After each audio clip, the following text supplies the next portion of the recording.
Vamos aqui com o empate do Guarani, placar de 1-1 contra o Botafogo. Veja. A reta final do primeiro turno do Guarani não foi das mais fáceis. O Bugre teve 3 confrontos diretos nas últimas 3 rodadas. E ontem tinha pela frente o Botafogo, equipe que não enfrentava desde 2012 e que também briga por uma vaga no G4. O objetivo do Guarani era claro, virar o turno com pelo menos 30 pontos. E para isso acontecer, o Bugre precisava no mínimo de um empate no Brinco de Ouro. Mas uma coisa que atrapalhou muito na primeira etapa foi a pontaria alviverde, já que do outro lado os cariocas mostravam eficiência nos chutes ao gol. Até que aos 24 minutos, Rafael Navarro recebeu belo lançamento, colocou na frente e após bate e rebate abriu o placar no Brinco de Ouro. Gol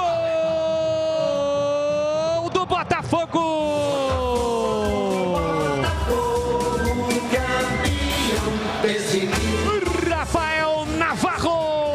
Polêmica na partida, já que a bola bateu no braço do atacante antes de completar para o gol. Atrás do placar, o Guarani se mandou para o ataque e perdeu 2 oportunidades ainda no primeiro tempo. Até que na volta do intervalo, logo aos 2 minutos, Andrigo apareceu bem para cabecear e deixar tudo igual no placar. Gol do Bugre!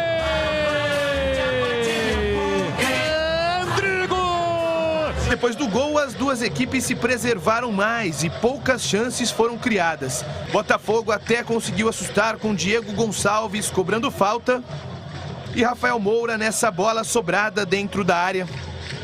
Mas nada que conseguisse tirar o empate do placar.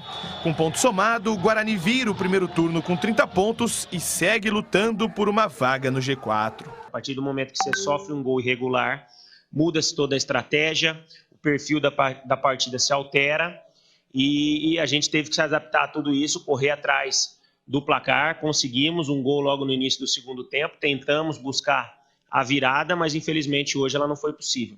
Acho que fechamos o turno de uma maneira satisfatória, uma pontuação boa, né? Haja vista que o Guarani, acho que desde 2016 ou 2017, nunca alcançou essa pontuação no primeiro turno.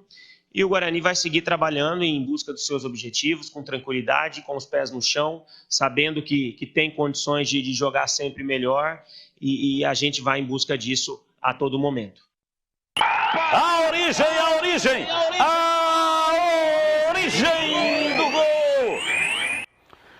Golaço de cabeça, meteu na rede o Andrigo e você vai ver com mais detalhes aqui na Origem. A Origem é para isso e vai para todos os bugrinos. Muito obrigado aí pela audiência. A origem do gol! Como é que o gol aconteceu? Esse é o Carlão. Arrancado, ó. Vai se aventurando no campo de ataque. Júlio César. Lançou aqui para o Diego Matheus. Cruzamento perfeito. Golaço, hein? Narração do Leandro Bola está registrado. Uma cabeçada com uma elegância. Com luzes de neon. Olha. Agora a cabeçada também tem luzes de neon. Essa tem. Eu não sabia. Essa tem. Ah, um golaço. Eu não sabia. Essa tem. Veja de novo. Eu tô concordando. Ó, o cruzamento e o Andrigo. Olha lá, cabeçada de manual. Luzes de neon na cabeçada. Sensacional, hein? O mais importante foi o deslocamento do Andrigo, né, Batista? Entrando ali nas costas dos zagueiros. É claro que o cruzamento também do Diogo Matheus foi sensacional, né? Mas a leitura de jogo, né? Entrando ali no espaço vazio, no espaço... Olha o Andrigo onde tá aqui, ó, nas costas do volante, ó. E o Júlio César por dentro, né? Ele joga na beirada de campo. Olha a leitura do jogo, ó. Já olhou e entrou ali no meio dos dois, olha lá. Bom cruzamento do Diogo, hein? Golaço. Assistência, ó. Esse tipo de jogada, o Guarani precisaria repetir mais vezes. Faz bastante pelo lado direito, né, Batista? Com do Pablo, lado direito Diego. E do lado esquerdo também com o Bidu. Verdade. Porque o Guarani tem o Lucão do Break, um centroavante que precisa da bola. Aliás, que ele não pode reclamar nesse jogo não, hein? Não. Ele teve várias bolas nessa partida aí ele foi incompetente. Faltou qualidade técnica, poder de decisão para o Lucão do Break, que não pode reclamar, pelo menos nesse jogo, que ele não teve a bola. Teve várias oportunidades, inclusive a primeira, uma belíssima jogada do Júlio César com o Bidu, num cruzamento. Pô, aquela bola tem que dominar, né, CH? Domina, calma. E aí ele quis bater de primeira, pegou na canela, né? E acabou saindo. E no finalzinho do primeiro tempo, uma cobrança de falta pelo Bidu também. E ele acabou errando o gol. Tava praticamente que ele, o goleiro, acabou chutando para fora. Eu tô quase mudando a minha aposta com vocês. Quase mudando, para diminuir, para ver se ele consegue fazer 5 gols. Ô Batista, ó, um detalhe, nesse lance aí, o Guarani foi prejudicado, hein? Gol irregular do Botafogo. O Guarani foi prejudicado. A bola pega na mão do atacante, olha aí, ó. Tá no detalhe aí. E a mão esquerda dele, ó, perceba, ó, arrasta a bola para ele ter condição de fazer a conclusão. Exatamente, tira, porque o Rafael Martins lá, faz a defesa. Olha lá, a bola pega na mão esquerda, que ajuda a carregar a bola para ele conseguir fazer o gol. Gol irregular. Foi prejudicado o Guarani. E esse tipo de lance aí... Olha o gol aí do Botafogo, ó. Guarani prejudicado. Seria anulado, né? Exatamente, mas foi prejudicado. E para mim, Batista, no segundo tempo, teve um pênalti também pro Guarani, que se eu não me engano bate na mão do zagueiro Gilvan. Nesse mesmo cantinho aí dentro da área. Exatamente. Mas não foi. lance Foi também. Pênalti também. O Guarani poderia ter vencido o jogo, foi prejudicado. Foi no arremesso de lateral. Aí, ó. Esse lance aí. Esse lance aí, ó. Olha lá, ó. Olha lá, a bola pegou no braço do cara, meu. O juiz, onde que o juiz tá? Esse eu tive dúvida. Dúvida. É porque ele tá descendo com o braço para apoiar, né? Mas é pênalti. Bateu no braço, é pênalti.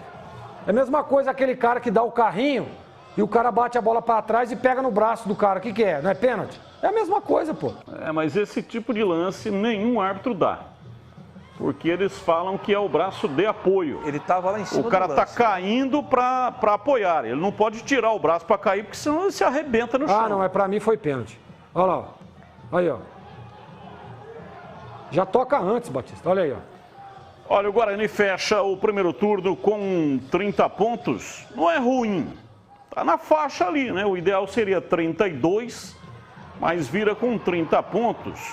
Nos últimos 5 anos de campeonato nesse formato, Série B Abezona, dos 20 times que subiram, 15 estavam dentro do G4 no final do primeiro turno. Só 5. Teve uma alteração de 5 apenas em 5 anos. Então veja o quanto é importante terminar dentro do G4. O Guarani não conseguiu. Então, o que o Guarani vem fazendo, o Guarani, por enquanto, não é candidato ao acesso. Por enquanto, ele é candidato a candidato. Porque, para ser candidato, ele tinha que virar com mais de 32 pontos. Então, o que ele fez até agora é ordinário. Ele tem que passar para extraordinário. De ordinário para extraordinário é o que fez, por exemplo, né, o Curitiba virou com 36 pontos. Aí, extraordinário. Exatamente. Avaí CRB. também, é. CRB também. 33 pontos. Professor Alan Al fez 33 pontos com o CRB. Tá lá no bolo, não é? Eu acho, Batista, que tem o possível e o ideal, né? Tem o possível e o ideal. Eu acho que diante de tanto desfalque, de tanto jogador machucado... Ontem eu não sabia, Gleg, eu não sei se você tinha essa informação, eu pelo menos eu não fiquei atento a isso. O Guarani não conseguiu repetir uma escalação em nenhum dos 19 jogos. Você sabia disso? Não, não sabia. O Daniel Paulista falou na transmissão da TV ontem. Nenhuma escalação repetida. Isso quer dizer o quê? Que os cartões e as contusões atrapalharam muito o Guarani no primeiro turno. Isso é fato. Não é desculpa. Eu não estou arrumando desculpa de nada. Então, você precisa minimamente, Gleger, colocar uma sequência de 3, 4 jogos com o mesmo time. Exatamente. Até para você ter um padrão, né, definido. Você teve a saída do Davó também, Sim. que acabou prejudicando muito o Guarani. Então, A contusão do Regis, do Rodrigo Andrade, e para mim, Exatamente. os dois não estando em campo está atrapalhando muito o Guarani. Concordo também. Não é fácil. E vai demorar aí mais umas 10 rodadas para voltar o Regis. Contusão difícil, complicada. Olha o gol aí. Bota ter que dominar, né, Lucão? Olha o outro aí, ó. Olha o gol que ele perde, rapaz. O que ele tentou fazer, hein? Batista, isso aí tem um nome simples para você adjetivar esse tipo de erro, gente. Falta de condição técnica. Isso é grossura. Isso é ou não é? Você jogou bola há quantos anos? Pode, exatamente. Escuta, meu amigo, o cara não pega na bola o jogo inteiro. Olha aí, ó. Tá lá pra fazer isso e pede gol um assim, atrás do outro? Sem marcação, sem nada, né? Ele tava sozinho, olha aí, ó. Sozinho. Nada contra o jogador, só escolher pelo amor de Deus. Na rede. Pô, um jogo difícil desse, surge a oportunidade pra ganhar o jogo, o cara chuta a bola fora do estádio, dá licença. Essa bola aí, pelo amor de Deus. Pegou na canela, né? E o Rafael Martins aí, ô Gregor, você é o especialista. Gostei do Rafael Martins. Inclusive foi votado lá na Rádio Bandeirantes ontem, né?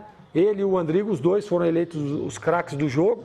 E o Rafael fez defesas importantes. O Rafael fez o simples, né? Teve duas defesas, uma falta no primeiro tempo, que ela vem no meio do gol. O que ele fez? Simplicidade. Jogou para o lado, para escanteio, beleza, ok. E no segundo tempo, uma falta também, uma batida, que eu não concordo muito com aquela defesa manchete, né? Porque eu, quando jogava, já fui pego de surpresa aí, querendo fazer essa manchete aí. Mas fez com competência, jogou para escanteio, o simples. E goleiro tem que ser isso aí, fazer o simples. Rafael Martins foi bem. Essa daí, ó. Essa aí, ó. O primeiro tempo...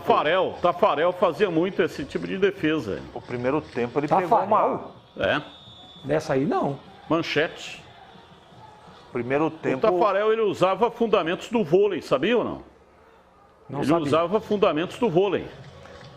E aí usava esse tipo de defesa aí de manchete. Primeiro tempo, o Rafael Martins pegou uma bola de uma cobrança de falta, um verdadeiro torpedo no meio do gol. Fez, jogou ela pro lado. Uma bomba. E teve a defesa também no finalzinho do jogo do Rafael Moura, entrou, né? O He-Man. E ele bem posicionado, fez uma boa defesa. Essa defesa que eu falei aí. Essa aí é. Não pode... o meu campista do Botafogo não pode meter essa bola lá na frente para o centroavante com essa liberdade, não. A jogada foi o seguinte, né? O Tony errou um passe lá na frente. O Botafogo retomou, mas rifou a bola. Aí o Carlão, ele vinha lá de trás, estava na risca da metade do campo. Ele dá uma pancada na bola e joga lá na intermediária, nos pés do jogador do Botafogo. Aí o jogador do Botafogo lança aí para esse 99 que faz o gol. Então, dois erros em sequência. Um do Tony e depois o outro do Carlão, que atirou assim do lado que o nariz dele estava apontando. Ou seja, ele não olhou direito para onde ele estava atirando a bola. Ele mandou lá para frente. E aí não teve sorte, porque caiu no pé do meia lá, o jogador que fez o lançamento, o jogador do Botafogo. Então, futebol é jogo de erros. Ganha o jogo quem erra menos. E o Guarani errou aí nessa partida, né? Não em demasia, mas foram erros cruciais como esse que eu estou dizendo aqui. Mas não vamos deixar de falar que o gol foi irregular. Foi irregular, exatamente. Foi irregular o gol. O Guarani foi prejudicado. Só um outro detalhe rápido, Batista. Pô, parabenizar o pessoal que cuida do campo, hein? Brinco de Ouro tava maravilhoso. Mesa de bilhar. Mesa de bilhar, parabéns aí. É os irmãos alemão. É os dois que trabalham lá. Alemão 1 e Alemão 2. Exatamente. Parabéns, viu? Brinco de Ouro tava espetacular. Os irmãos alemães. Isso, exatamente. Não fala isso, pelo amor de Deus.